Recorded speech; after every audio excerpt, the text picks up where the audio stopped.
बाबा सिद्दीकी की मौत के बाद आज हर किसी की जबान पर लॉरेंस बिश्नोई का नाम है। लॉरेंस बिश्नोई का ये स्टेटमेंट हर जगह चल रहा है कि जब तक सलमान खान काले हिरण की मौत के लिए माफी नहीं मांगते तब तक वो सलमान खान को माफ नहीं करेंगे। बहुत से लोग जो राजस्थान या इस इलाके के बाहर के हैं वो ये बात समझ ही नहीं पा रहे हैं कि आखिर एक हिरण को मारना इतना बड़ा मामला कैसे बन गया। बहुत से लोग लॉरेंस के इस गुस्से पर हैरान भी हो रहे हैं।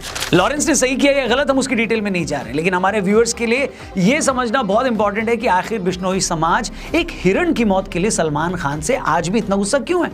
हो सकता है कुछ कौमों के लिए मासूम जानवरों को मार देना उनके ट्रेडिशन का हिस्सा हो, लेकिन बिश्नोई समाज ऐसा है जहां जानवरों को इंसानों की तरह ही माना जाता है। ये एक ऐसी कम्युनिटी है जहां महिलाएं जानवर के अनाथ बच्चों को स्तनपान तक करवा देती हैं। बिश्नोई समाज के गुरु जंभेश्वर जी ने इस कम्युनिटी को ऐसे संस्कार दिए हैं कि ये लोग पेड़ पौधों की हिफाजत के लिए अपनी जान तक दे देते हैं। इससे पहले कि मैं लॉरेंस बिश्नोई गैंग और उनकी सलमान खान से चल रही दुश्मनी पर आऊं, आप एक और कहानी सुन लीजिए। ये कहानी आपको बताएगी कि आखिर बिश्नोई समाज के लिए हिरण या जानवर ही नहीं, पेड़ पौधे भी क्या मायने रखते हैं। राजस्थान में खेजड़ी का पेड़ पाया जाता है। ये एक ऐसा पेड़ है जो भरे रेगिस्तान में भी हरा भरा खड़ा रहता है। खेजड़ी का पेड़ भी बिश्नोई समाज में उतना ही पवित्र माना जाता है जितना कि काला हिरण। यह मामला है साल 1730 का, 1730। उस वक्त जोधपुर के महाराजा अजय सिंह को अपने महल के लिए लकड़ी की जरूरत थी, तो उनके सैनिक गांव में मौजूद एक खेजड़ी का पेड़ काटने चले जाते हैं। जैसे ये बात अमृता देवी नाम की एक महिला को पता लगती है तो वो पेड़ के आगे खड़ी हो जाती है। अमृता देवी ने सैनिकों को चुनौती दी कि अगर तुम्हें पेड़ काटना है तो पेड़ से पहले तुम्हें मेरी गर्दन काटनी होगी। सैनिकों ने भी अमृता देवी की गर्दन काट दी। उसके बाद पेड़ को बचाने आई अमृता देवी की 3 बेटियों को भी सैनिकों ने मार डाला और आखिर में अमृता देवी के पति को भी सैनिकों ने मार डाला। आपको जानकर हैरानी होगी कि उस दिन उस एक पेड़ को बचाने के लिए 363 लोगों ने अपनी जान दे दी। ये बताइए दोस्तों, क्या दुनिया के इतिहास में आपने ऐसी कोई एक भी कहानी सुनी है जहां एक पेड़ को बचाने के लिए 363 लोगों ने अपनी गर्दनें कटवा ली हो? शर्म की बात है कि आजादी के बाद इतिहास लिखने वालों ने औरंगजेब जैसे क्रूर शासकों का तो महिमा मंडन कर दिया, मगर उन वामपंथी मक्कारों ने आपको ऐसी एक कहानी नहीं बताई। अगर ऐसी कहानियां इस देश के बच्चों ने पढ़ी होती तो वो अपने लोगों की बहादुरी के बारे में जान पाते। आज के बच्चे ये समझ पाते कि बहादुरी का मतलब सिर्फ ये नहीं होता कि आप दूसरे राज्य पर कब्जा कर लें या आप मजहब फैलाने के लिए काफिरों की गर्दन काट लें। बहादुरी का मतलब ये होता है कि अगर एक पेड़ को बचाने के लिए आपको अपनी गर्दन तक कटवानी पड़े तो भी आप पीछे न हटे। बहादुरी किसी को मारने में नहीं, बल्कि बहादुरी एक पौधे, एक जीव को बचाने के लिए अपनी जान तक देने में है। और भारत की ऐसी ही कहानियां हमारे पॉडकास्ट में आपको देखने और सुनने को लगातार मिलेंगी। इसके लिए आप हमारे टीआरपी चैनल को जरूर सब्सक्राइब करिएगा। डिस्क्रिप्शन में उस चैनल का लिंक दिया है। वीडियो में आगे बढ़ते हैं। लॉरेंस बिश्नोई का कहना है कि बचपन में जब उसे यह पता लगा कि सलमान खान ने जोधपुर में काला हिरण मारा है, तब से ही वो उससे बदला लेना चाहता था। जो लोग उस वक्त के बारे में नहीं जानते उनको ये बता दें कि ये बात है 1998 की। सलमान खान अपने को स्टार्स के साथ उस वक्त जोधपुर के आसपास हम साथ साथ हैं फिल्म की शूटिंग कर रहे थे। तभी रात के अंधेरे में गांव वालों को गोली चलने की आवाज आई। गांव वाले गोली चलने की जगह पर पहुंचे तो वहां पर उन्हें गाड़ी में कुछ लोग दिखाई दिए। गांव वाले गाड़ी को तो नहीं रोक पाए, मगर उनमें से एक आदमी ने सलमान खान को पहचान लिया। पड़ताल करने पर पता चला कि उस रात गांव में 2 चिंकारा और 3 काले हिरण मार दिए गए हैं। मामले की छानबीन शुरू हुई और वन विभाग की टीम घोड़ा फार्म्स पहुंच गई, जहां सलमान समेत हम साथ साथ हैं के क्रू मेंबर्स रुके हुए थे। वहां काले हिरण के अवशेष मिले। 2 अक्टूबर को बिश्नोई समाज ने इस मामले में सलमान खान के खिलाफ एफआईआर दर्ज कराई। सलमान खान की गिरफ्तारी हुई और उन्हें जेल जाना पड़ा, मगर हाथों हाथ ही उनको जमानत भी मिल गई।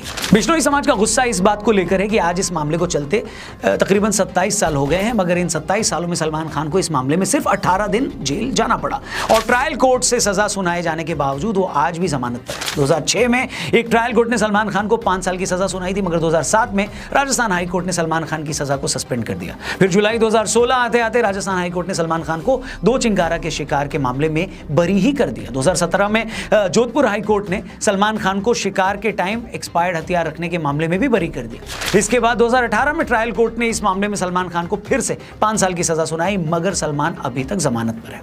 इस तरह मामले के 27 सालों बाद भी बिश्नोई समाज अब भी न्याय का इंतजार कर रहा है। हैरानी की बात नहीं है कि इसी के बाद 2018 में लॉरेंस बिश्नोई ने ऐलान किया था कि काले हिरण के शिकार के मामले में वो सलमान खान को जिंदा नहीं छोड़ेगा और पूरे बिश्नोई समाज की तरफ से उससे बदला लेकर रहेगा।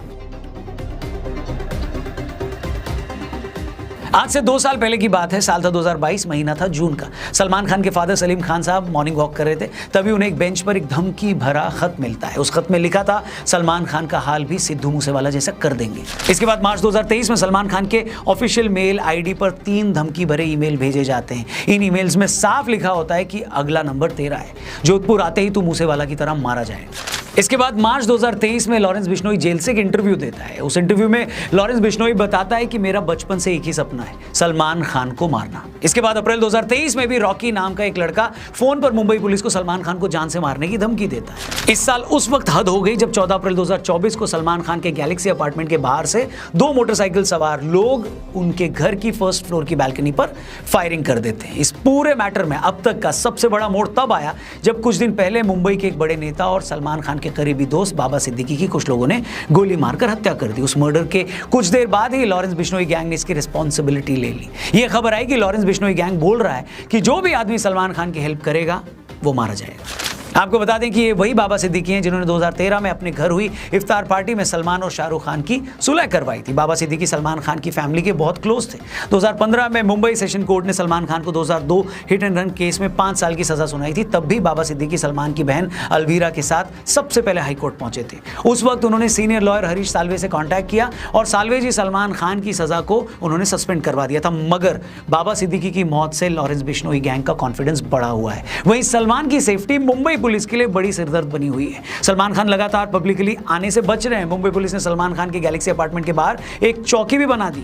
सलमान खान की सिक्योरिटी में हर वक्त 40 के करीब पुलिस वाले खड़े रहते हैं। सलमान खान के फादर सलीम खान ने एक टीवी इंटरव्यू में कहा है कि इन धमकियों के चलते हम लोगों की मूवमेंट पर काफी असर पड़ा है और हम उस तरह से बाहर नहीं निकल पा रहे हैं जैसे पहले निकलते थे। सलमान खान भी इन धमकियों के बाद अपने घर की बालकनी में आकर फैंस को वेव करना बंद कर चुके हैं। इस पूरी कंट्रोवर्सी के बाद बहुत से लोग ये जानना चाहते हैं कि भाई ये लॉरेंस बिश्नोई हैं कौन, और जो भी है आखिर वो इतना पावरफुल कैसे बन गया कि वो इतने सालों से जेल में बंद है, फिर भी वो जेल से सिद्धू मूसेवाला जैसे बड़े सिंगर को मरवा देता है, बाबा सिद्दीकी का मर्डर करवा देता है, सलमान खान जैसे सुपरस्टार को धमकियां दे रहा है। लॉरेंस बिश्नोई इतना पावरफुल कैसे बना, इसे समझने से पहले एक बार ये जान लेते हैं कि आखिर लॉरेंस बिश्नोई इतना बड़ा गैंगस्टर बना कैसे। लॉरेंस बिश्नोई का जन्म 12 फरवरी 1993 को पंजाब के फाजिल्का में हुआ। पैदा होने के वक्त वो बहुत गोरा चिट्टा था, तो उनकी माता जी ने उनका नाम लॉरेंस रख दिया। लॉरेंस एक क्रिश्चियन नाम है जिसका मतलब होता है चमकता हुआ सफेद। हालांकि पुलिस रिकॉर्ड में लॉरेंस का नाम सतविंदर सिंह है। लॉरेंस बिश्नोई का बचपन से स्पोर्ट्स में काफी इंटरेस्ट था। वो कुश्ती लड़ता था। उसके फादर पुलिस में थे और वो चाहते थे कि बेटा IAS बने। अबोहर से 12वीं की पढ़ाई पूरी करने के बाद लॉरेंस चंडीगढ़ चला गया, जहां उसने DAV कॉलेज में दाखिला लिया। धीरे धीरे उसने स्टूडेंट पॉलिटिक्स में दिलचस्पी लेनी शुरू कर दी। इसी टाइम इसकी गोल्डी बराड़ से दोस्ती हो गई। वही गोल्डी बराड़ जो आज कनाडा में बैठकर लॉरेंस बिश्नोई गैंग के लिए काम करता है और जिसके गैंग ने सिद्धू मूसेवाला की मर्डर की रिस्पॉन्सिबिलिटी ली थी। लॉरेंस ने 2011 में कॉलेज इलेक्शन लड़ने के लिए student organisation of Punjab university यानी SOPU के नाम से एक पार्टी भी बनाई थी, मगर लॉरेंस अपना पहला इलेक्शन हार गया। इस हार के बाद से लॉरेंस को काफी इंसल्टेड फील हुआ, जिसके बाद उसने एक रिवॉल्वर खरीदी और उस गैंग से भिड़ गया जिसने उसे इलेक्शन में हराया था। कुछ मीडिया रिपोर्ट्स की माने तो कॉलेज टाइम में लॉरेंस की गर्लफ्रेंड थी। आपसी रंजिश में दूसरे गैंग ने उसकी गर्लफ्रेंड का मर्डर कर दिया, जिसके बाद लॉरेंस पूरी तरह से क्राइम की दुनिया में आ गया। आगे चलकर लॉरेंस की दोस्ती संपत नेहरा से हुई। संपत पुलिस इंस्पेक्टर का बेटा था। लॉरेंस, गोल्डी और संपत ने मिलकर पंजाब के साथ साथ हरियाणा में अपना एक क्राइम सिंडिकेट बनाया। इस तिकड़ी ने हरियाणा में काला जठेड़ी और दिल्ली में जितेंद्र गोगी के साथ भी ग्रुप बना लिया। इसके बाद लॉरेंस शराब माफिया, ड्रग स्मगलर्स और बिजनेसमैन से फिरौती मांगने लगा। 2012-13 आते आते उसने अपना घर भी छोड़ दिया। 2014 में लॉरेंस बिश्नोई को राजस्थान में अरेस्ट करके भरतपुर जेल भेजा गया था, मगर एक पेशी के लिए मोहाली ले जाते टाइम वो पुलिस कस्टडी से भाग गया। 2016 में लॉरेंस को फिर से अरेस्ट कर लिया गया और तब से आज तक वो जेल में ही बंद है। मगर जेल में बंद होने के बावजूद वो आज भी धड़ल्ले से पूरी दुनिया में अपना काम चला रहा है। 29 मई 2022 को सिंगर सिद्धू मूसेवाला की उसके घर के कुछ दूरी पर 24 गोलियां मारकर हत्या कर दी गई। बाद में पता चला कि उस पूरे मर्डर को भी लॉरेंस बिश्नोई और गोल्डी बराड़ ने अंजाम दिया था। 5 दिसंबर 2023 राष्ट्रीय राजपूत करनी सेना के अध्यक्ष सुखदेव गोगामेडी की उनके घर में घुसकर गोली मारकर हत्या कर दी गई। इस हमले में एक शूटर भी मारा गया था। मर्डर के कुछ देर बाद लॉरेंस गैंग के रोहित गोदारा ने सोशल मीडिया पर पोस्ट करके मर्डर की जिम्मेदारी ले ली थी। इसके बाद इसी साल 14 अप्रैल 2024 को सुबह 4:51 पर 2 बाइक सवारों ने सलमान खान के बैंड्रा वाले गैलेक्सी अपार्टमेंट पर 5 राउंड फायरिंग भी की। इस फायरिंग में एक गोली सलमान के घर की दीवार पर लगी, वहीं एक गोली सलमान के घर पर लगे नेट को चीरती हुई उनके ड्राइंग रूम की दीवार पर जा लगी। फायरिंग के बाद दोनों शूटर्स अपनी बाइक मौके पर ही छोड़कर फरार हो गए। बाद में लॉरेंस के भाई अनमोल ने सोशल मीडिया पर पोस्ट करके इस हमले की जिम्मेदारी ली थी। इसके अलावा कुछ दिन पहले जिस तरह बाबा सिद्दीकी जैसे बड़े नेता की सरेआम हत्या की गई, उसने तो पूरे देश को हिला कर रख दिया। इस मर्डर की रिस्पॉन्सिबिलिटी भी लॉरेंस बिश्नोई गैंग ने ली। आज लॉरेंस गैंग में 700 से ज्यादा शूटर्स हैं। ये विदेशों से हथियार मंगवाते हैं। इसके शार्प शूटर्स पंजाब, हरियाणा, राजस्थान, दिल्ली से लेकर हिमाचल प्रदेश से काम करते हैं और उनका नेटवर्क दुनिया भर में फैला हुआ है। लॉरेंस के गुर्गे शराब कारोबारियों, व्यापारियों और सटोरियों के नंबर जेल में उसके पास पहुंचाते हैं। लॉरेंस धमकी देकर इन लोगों से करोड़ों की वसूली करता है। लॉरेंस ने एनआईए को बताया था कि उसने तिहाड़ के अलावा राजस्थान के भरतपुर और पंजाब के फरीदकोट जेल में रहते हुए भी कई कारोबारियों से करोड़ों की वसूली की थी।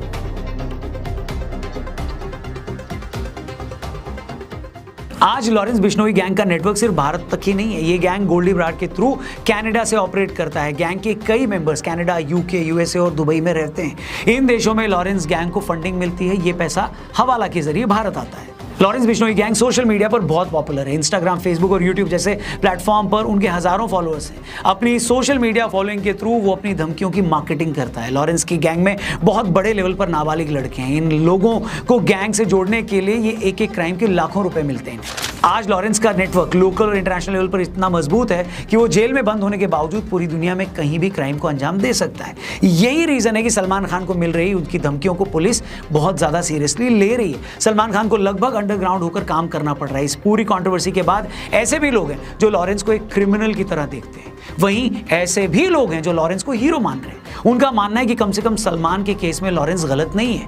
वो ये गिनाना भी नहीं भूलते कि चिंकारा के शिकार से लेकर हिट एंड रन केस तक सलमान के नाम भी बहुत से क्राइम है। इसलिए एक बहुत बड़ा सेक्शन सलमान खान के साथ आज कोई हमदर्दी नहीं रख रहा। हमारा मानना है दोस्तों कि किसी भी सिविल सोसाइटी में सब कुछ कानून के दायरे में होना चाहिए, फिर चाहे वो कानून लॉरेंस के मामले में हो या सलमान खान के मामले में। बाकी आप इस मैटर पे क्या सोचते हैं कमेंट करके जरूर बताइएगा। आप लॉरेंस बिश्नोई को लेकर क्या सोचते हैं, इस केस में सलमान को कितना ठीक या गलत मानते हैं, ये भी जरूर कमेंट करिएगा। वीडियो पसंद आई हो तो इसे शेयर करना मत भूलें। चैनल को भी सब्सक्राइब करके जाना। जल्दी मिलते हैं, अपना ख्याल रखिए। जय हिंद, वंदे मातरम।